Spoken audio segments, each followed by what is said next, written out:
solução. Certo? O que eu quero? A massa de água. A massa de água, então, é uma substância importante para a resolução do problema? É. Qual foi o dado? 8 gramas de hidrogênio. Então, hidrogênio é uma substância importante para a resolução do problema? É também. E o oxigênio, professor? Não serve para nada, porque eu só quero água e só quero hidrogênio. Essa é a minha proporção. Entenderam? Cálculo estequiométrico. Proporção. Agora, ó, primeira linha. O 1 que tem aqui na frente, que não precisa ser escrito, mas você sabe que é 1. Então, a minha proporção estequiométrica é de quanto? 1 mol para 1 mol. Agora, o que eu falei sobre hidrogênio? 8 gramas é massa. Como é que você escreve a massa de 1 mol de hidrogênio? Somando. Cada hidrogênio não vale 1? Então, vezes 2, 2. Então, a massa de 1 mol de hidrogênio são 2 gramas. Agora, 1 mol de água. Como é que se calcula a massa de 1 mol de água? Soma. O oxigênio vale quanto? Vai na tabela. O próprio problema traz isso. O oxigênio vale quanto? 16. Hidrogênio vale 1. Então, 16 com mais 2 vai dar quanto? 18 gramas. Então, a minha proporção estequiométrica é essa, de 2 para 18. Certo? Vamos fazer outra conta? Se eu quisesse apenas 1 grama de hidrogênio, qual seria a massa de água? A metade também, porque de 2 gramas para 1 grama é metade. Então, a metade de 18 é quanto? É 9. Se eu quisesse o dobro, por exemplo, em vez de 2 gramas, eu quisesse 4 gramas. Não é o dobro? É. Então, qual seria a massa de água obtida?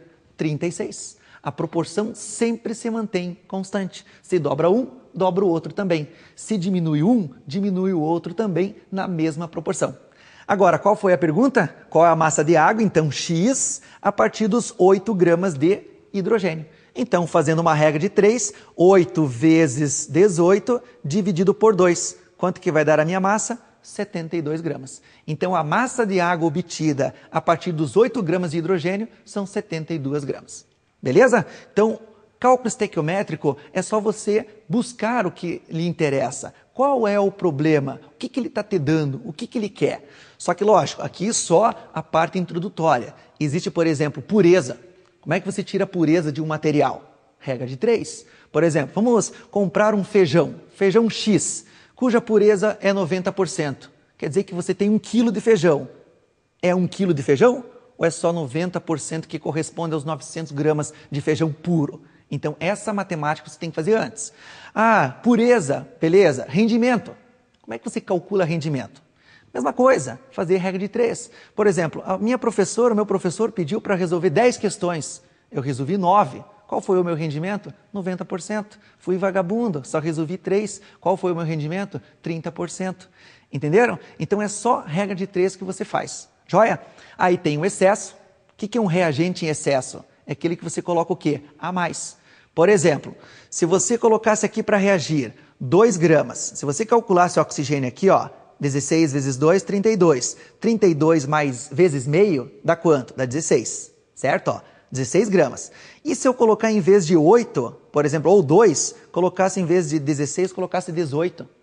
Tá certo? Não, a proporção é de 2 para 16. Se eu colocar de 2 para 18, 18 está a mais. Quanto? 2 gramas. Entenderam? Então você tem que sempre levar em consideração essa proporção. Se essa proporção não estiver certa, na sua quantidade exata, é porque você tem alguma coisa a mais. Aí você tem que fazer um cálculo separado. Beleza? Então, essa parte de cálculo estequiométrico basicamente seria isso, a parte introdutória. Como eu falei para vocês, tem outros fatores que podem incidir dentro de um cálculo estequiométrico, mas o básico é esse. Você sabendo limitar as proporções, você mata qualquer questão. Soluções. O que vem a ser uma solução? Solução, nada mais, nada menos, por definição, é uma mistura homogênea. O que é uma mistura homogênea? Uma única fase. Mistura duas substâncias ou mais diferentes. Homogênea, uma única fase. Exemplo, água e sal. Se você coloca uma pitadinha de sal, é o nosso soluto e a água, o nosso solvente.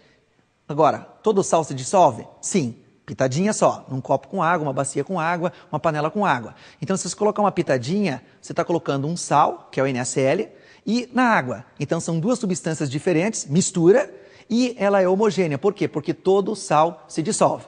Agora, tem a mistura heterogênea, mas não é solução. Entenderam? Mistura homogênea é solução. Mistura heterogênea não é solução. Joia? Então, o que é uma mistura heterogênea? Duas ou mais fases. Por exemplo, água e óleo. Se você coloca o óleo na água, o que acontece? Como tem densidade menor, o que acontece com o óleo? Fica na superfície. Beleza? Mas você consegue ver aquela parte amarelinha do óleo e a parte incolor da água. Então você vê quantas fases? 2. Então uma mistura o quê? Heterogênea. Mas esse é um outro caso. O que a gente vai trabalhar aqui são soluções. O que é uma solução? Mistura homogênea, beleza? Entre um soluto e um solvente. Quem que é o soluto? O de menor quantidade, o sal. E o nosso solvente, o de maior quantidade, nesse caso, a água. As soluções podem ser classificadas como sendo soluções saturadas, soluções insaturadas, soluções saturadas com corpo de fundo ou corpo de chão e soluções o quê? Supersaturadas. Então nós temos 4 tipos de soluções. Podemos classificá-las através do seu coeficiente de solubilidade. Opa, o que é coeficiente de solubilidade? É o CS. É a quantidade máxima, guardem bem essa palavra, de soluto que você consegue dissolver numa quantidade padrão de solvente.